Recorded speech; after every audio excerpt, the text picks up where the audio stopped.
I loved Vietnam from the first moment I arrived. The cities were alive, the food tasted honest, and the rhythm of daily life felt like energy flowing through the streets. I was excited, hopeful, and ready to build a new chapter in a country that everybody online said was the next great expat destination. And Vietnam truly is beautiful. But dating there, especially as a middle-aged foreigner, was a completely different story. It didn't matter how friendly the people were. It didn't matter how much I respected the culture. Dating as a man over 40 felt like trying to walk through a maze with no map and no language. And that, honestly, is where everything changed for me. I went to Vietnam with an open heart. I wasn't looking for games or short-term adventures. I wanted companionship. I wanted peace. But very quickly, I discovered that dating in Vietnam demanded something I didn't have at the time. Fluency in Vietnamese, an understanding of family expectations, a deep awareness of cultural codes, and the patience to navigate a dating landscape where age isn't always an advantage. I found myself in situations where I couldn't express myself fully. I couldn't flirt naturally. I couldn't even joke properly without creating misunderstandings. Imagine sitting across from someone you genuinely like, but every sentence comes out as a puzzle. You try English, they try Google Translate. You smile politely, but both of you know something feels forced. That's what dating felt like for me in Vietnam. Polite frustration. It was not because Vietnamese women are not wonderful. Many are kind, loyal, family-focused, and incredibly resilient. But kindness alone cannot fix a language barrier that stands like a wall between two people trying to build something real. I realized that every date required effort equal to studying for an exam. Every conversation felt like a negotiation. And the emotional energy you use just to connect on a basic level becomes exhausting over time. You begin to ask yourself, am I trying to build a relationship, or am I fighting a communication war every single day? Vietnamese culture also places high value on family involvement, financial stability, and long-term responsibility. Those values are good. I respect them. But when you mix them with the language barrier, cultural assumptions, and the pressure of bridging to different worlds, relationships start to feel more like work than love. And when you are in your 40s or 50s, you don't want love that feels like labor. You want ease, peace, comfort, understanding, connection. You want someone who sees you. And I began to understand why so many middle-aged expats struggle silently. It wasn't just me. I met older American men, Australian retirees, European digital nomads, and long-term travelers. Many loved Vietnam, but dating drained them. They told me stories of misunderstandings, cultural mismatches, conversations that went nowhere, and dates that felt like job interviews. Some tried to learn Vietnamese, which helped. But for most, the learning curve was simply too steep. A relationship should be a place to rest emotionally, not a place to constantly translate your identity. And then something interesting happened. Many of the men I met quietly packed their bags and moved next door. Cambodia, Philippines, sometimes Thailand, but mostly Cambodia and the Philippines. When I asked them why, the answer was always the same: communication. It's just easier. In Cambodia, English is everywhere.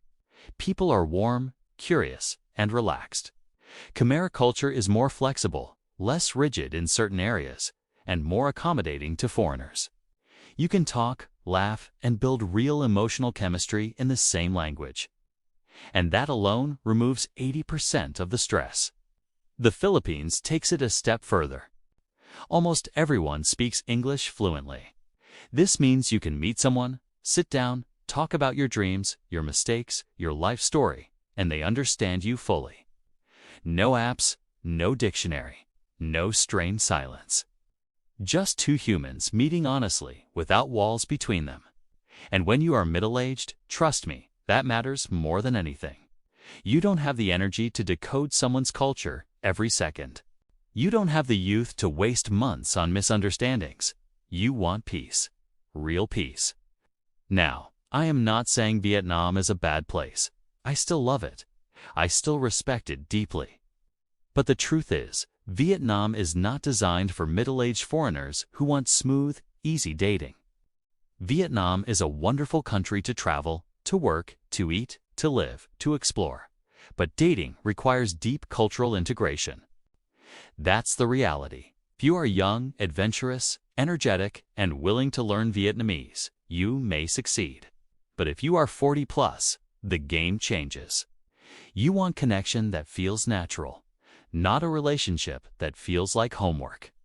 When I finally accepted this, everything became clearer. I didn't leave Vietnam because of the country. I left because the emotional cost of dating there felt heavier than it needed to be. I realized that happiness is not about the most exciting city or the wildest nightlife. Happiness is sharing life with someone who understands your heart without needing subtitles. And once you experience that ease in Cambodia or the Philippines, you start asking yourself why you spent so long trying to force something that wasn't working.